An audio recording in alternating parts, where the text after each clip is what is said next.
اللہ تبارک و تعالی نے اپنے بندوں کو بڑی طاقتیں عطا فرمائی۔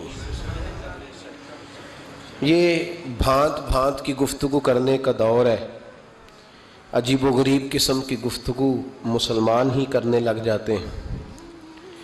سمجھ میں یہ بات نہیں آتی کہ ایک بندہ خود آ کے بیان کرتا ہے، کہتا ہے میں صبح نماز کے لیے آنکھ میری کھول گئی تھی پر شیطان نے مجھے آنے نہیں دیا۔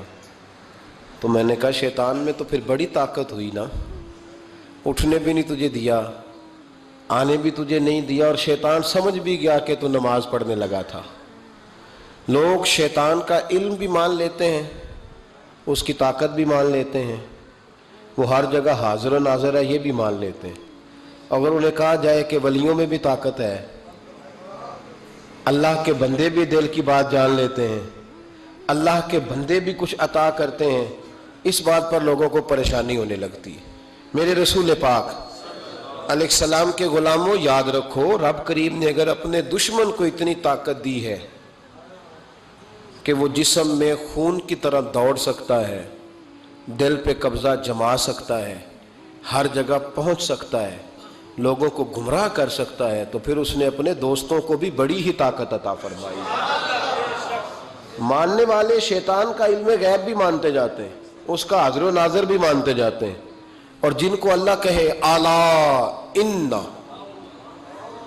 خالی الا کہہ دیا جائے بات پھر بھی ٹھیک ہے، خبردار اللہ کے ولیوں کو کوئی خوف نہیں کوئی غم نہیں، اور خالی انا کہہ دیا جائے تو بات پھر بھی مکمل ہے۔ بے شک اللہ کے ولیوں کو کوئی خوف نہیں اور نہ وہ غمگین ہوں گے، لیکن اللہ بیان کرنے لگا نا ولیوں کی شان، اس کو پتا تھا کہ لوگ بڑی بڑی باتیں کریں گے تو دو جملے کہے، الا بھی کہا اور انا بھی کہا۔ الا خبردار، انا اولیاء اللہ ہے، خبردار بے شک جو اللہ کے ولی ہیں، لا خوف علیہم، ان پر کوئی خوف نہیں، ولا ہم یحزنون، اور نہ وہ غمگین ہوں گے۔ اللہ کے ولیوں کو کوئی خوف نہ وہ غمگین ہوں گے، اللہ کے ولیوں کو۔ اب اللہ تعالیٰ کو یہ بھی پتا تھا کہ سب نے لکھوا لینا ہے کہ میں بھی دم درود کر لیتا ہوں۔ مالک یہ بھی جانتا ہے کہ جو بیماریاں نہیں پیدا ہوئی وہ بھی پیر صاحب نے لکھ کے لگا دینی ہے کہ ان کا بھی علاج کرا لو، ان کا بھی تعویذ ملتا ہے۔ اور بات جب اس آیت کی ہونی ہے نا الا ان اولیاء اللہ ہے، تو وہ جاہل آدمی نے بھی اپنی واسکٹ سیدھی کرنی ہے کہ میری بات ہو رہی ہے۔ تو رب کریم نے بتایا کہ ولی ہوتا کون ہے، فرمایا الذین آمنوا، ولی وہ ہے جو ایمان لائے، وکانوا یتقون، اور جنہوں نے پرہیزگاری اختیار کی۔ پرہیزگار نیکی کرنے والے کو نہیں کہتے، پرہیزگار گناہ سے بچنے والے کو کہتے ہیں۔ پرہیزگار گناہ سے، پرہیز کا پتہ ہے کیا ہے؟ ڈاکٹر کہتا ہے دوائی بھی کھانی ہے اور ساتھ پرہیز بھی کرنی ہے۔ وہ پرہیز کیا ہے؟ وَكَانُوا يَتَّقُونَ، پرہیزگار اس کو کہتے ہیں جو گناہ نہ کرے۔ یہاں تو کہتے ہیں میرے اصحاب جی بڑی گالیاں نکالتے ہیں، اور میں نے کہا شرم کار، حضرت صاحب کو بتا، جا کے ان کو بتا کہ نبی پاک علیہ السلام نے فرمایا مومن کو گالی دینا فسق ہے، اعلانیہ گناہ ہے۔ تیرا مرشد اعلانیہ گناہ کر رہا ہے اور تو فخر سے بتا رہا ہے، یہ شرم والی بات ہے۔ پیر صاحب کو سمجھا جا کے، پاگل ہو گیا پیر صاحب، عقل سے خالی ہو گئے، جاہل مطلق ہے، اسے پتہ ہی نہیں کیا کرنا۔ اب تو لوگوں نے کرامت کا عجیب و غریب حال کر دیا نا۔ میرے حضرت صاحب نے 1 سال ہو گیا کرتا نہیں پہنا۔ میں نے کہا نبی پاک تو بڑا لمبا کرتا پہنتے تھے، حضور جب بیٹھتے تھے تو آپ کی مبارک وجود اس کرتے کے اندر سارا سمٹ جاتا تھا، سرکار سمیٹ لیتے تھے، تو حضور تو لمبا کرتا پہنے، تیرے پیر نے 6 سال ہو گئے نہیں پہنا۔ اس کو سمجھا کہ کرتا پہننا حضور کی سنت ہے، یہ نبی پاک کا طریقہ ہے، اور اگر مجذوب ہونا ہے تو صحیح کر کے ہو۔ پھر روٹی وہ زمین پہ کھاتا ہے، نماز عرش پہ پڑھتا ہے، نوٹوں کا اسے پتہ ہے 100 والا کون سا ہے اور 1000 والا کون سا ہے، اور جب نماز کی باری آتی ہے تو مجذوب ہو جاتا ہے۔ تو یہ دھوکہ دہی ہے، اس کا اسلام سے کوئی تعلق، آپ دھوکے کا شکار نہ ہو۔ الذین آمنوا وکانوا یتقون، جو ایمان لائے اور جنہوں نے تقوی اختیار کیا وہ اللہ کے ولی ہیں، جو ایمان لائے۔ تو یا اللہ پھر انہیں ملے گا کیا؟ فرمایا لہم البشریٰ فی الحیات الدنیا، ان کے لیے خوشخبری ہے دنیا کی زندگی میں، وفی الآخرہ، اور آخرت کی زندگی میں، لا تبدیل لکلمات اللہ، اللہ کی باتیں بدلہ نہیں کرتی، اللہ کو کوئی ضرورت نہیں یہ بات کہنے کی مجھے ضرورت ہے یہ کہنے کی کہ یار ذرا میرا یقین کرنا، آپ کو ضرورت ہے کہنے کی کہ یار ذرا میرا میں بدلوں گا نہیں، بندوں کو ضرورت ہے پر اللہ کو ضرورت ہے۔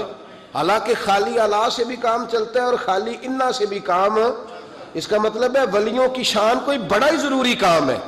دو جملے لائے اور آگے بھی مفسرین کہتے ہیں ضرورت نہیں اللہ کو ثابت کرنے کی کہ میں باتیں بدلتا نہیں، اللہ بھی کبھی بدلا ہے، لیکن فرمایا میرے ولی ان کو خوف نہیں ہوگا، غم نہیں ہوگا، جنت میں بھی خوشخبری، دنیا میں بھی خوشخبری، قبر میں بھی خوشخبری۔ یہ کہہ کے کہتا ہے لا تبدیل لکلمات اللہ، میری باتیں بدلا یا اللہ اتنی پک نہ کرا، ہمیں پتا ہے تیری نہیں بدلتی۔ فرمایا بات میرے دوستوں کی ہو رہی ہے نا، لا تبدیل لکلمات اللہ، اللہ کی باتیں بدلا، اور خود فرمایا ذالک هو الفوز العظیم، یہ جو میرے ولی ہیں نا اور یہ جو انہیں ملا ہے، فرمایا یہ بہت بڑی کامیابی، یہ بہت بڑی۔ ہم ولیوں کا عرس مناتے ہیں، عرس، لوگ بڑے پریشان ہوتے ہیں، بعض احباب کہتے ہیں عرس نہیں منانا چاہیے۔ بھئی کیوں نہیں منانا چاہیے؟ سنو، عرس کا لفظ کہاں سے آیا؟ آپ نے جلدی جلدی میری باتیں سمجھنی ہے، مضمون زیادہ ہے، وقت تھوڑا ہے، آپ کو اٹھانا جگانا نہ پڑے، اور ایک ایک بات آپ نے فٹافٹ یاد کرتے جانا ہے، تاکہ نا وہ جو ہر سال آپ کو سوالوں کے جواب دینے پڑتے ہیں نا، ایک دفعہ یاد ہو جائیں آپ کو۔ یہ جمعہ اس طرح پڑھا کریں آپ حضرات جیسے بندہ سبق پڑھنے آتا ہے، تاکہ اسے سبق صحیح کر کے یاد ہو جائے۔ نبی پاک علیہ السلام نے فرمایا جب میرا مومن جب قبر میں جاتا ہے تو فرشتے 3 سوال پوچھتے ہیں، من ربو کا، تیرا رب کون ہے، ما دینو کا، کس مذہب کا ماننے والا ہے، ما کنت تقول فی حق ھذا الرجل، بتا دنیا میں مصطفیٰ کے بارے میں کیا کہتا تھا، ان کے بارے میں تیرا عقیدہ کیا تھا۔ بھئی ہم نے تو کھل کے کہنا ہے، ہم کہا کرتے تھے بلغ الغلام کمال، بچے کو آتا ہے، ہم نے کہنا ہے بلغ الغلام کمال، کشف الدجی بجمالہ، حسنت جمیع خصالہ، کیونکہ صلو علیہ، ہمیں تو یاد ہے، رٹا لگا کے یاد کیا ہوا ہے۔ سوتے ہوئے کو بھی ذرا چھیڑ دینا کوئی بلغ الغلام تو سارا سنا دیتا ہے، سوئے سنی کو بھی یاد ہے، بالکل سویا ہوا اس کو بھی یاد ہے، تو ہم نے تو کہہ دینا ہے۔ وہ ڈھونڈتے پھریں گے کہ میں کہا کرتا تھا حدوں میں رہنا چاہیے، اتنی بات کرنی چاہیے، اتنی نہیں کرنی چاہیے، ہمیں تو یاد ہے۔ ہمارے تو آپ یقین کریں بڑی سادی سی بی بی سے کبھی پوچھیں کہ کوئی نعت شاعت آتی ہے تو وہ بھی کہہ دیتی ہے تیرا کھاواں تے تیرے گیت گاواں یا رسول، بالکل ان پڑھ سادی، بالکل یہ بات اسے بھی یاد ہے۔ اور آپ یقین کریں ہمارے تو بوڑھوں کو، دیہاتیوں کو بھی حضرت حلیمہ کی ساری باتیں آتی، سارا انہوں نے تو کہہ دینا ہے بلغ الغلام کمال ہی، کشف الدجی بجمال، حسنت جمیع خصال، صلو علیہ۔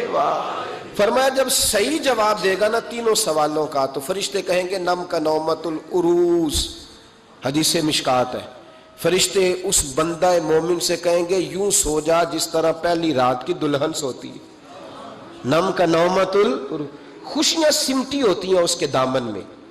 آج نا اس کی سوچ پرواز وہ کہیں پہنچ گئی ہے، اس کا ایک معیار بن گیا زندگی کا، وہ بات کو تکلف میں نہ لینا، اس کا حسن لینا، جس کو پتہ چل جائے میں سہاگن ہو گئی، جس کو پتہ چل جائے میں سہاگن ہو گئی، اس کی پرواز ہوتی ہے بلندی کی کہ میرا اب کوئی گھر ہے، میں اب ایک مکمل زندگی گزارنے والی ہوں۔ بھائی فرمایا فرشتے کہتے ہیں نم کا نومت العروس، اس طرح سو جا جس طرح پہلی رات کی دلہن سوتی ہے، کیونکہ اس سے اس کے دلہا کی ملاقات ہے۔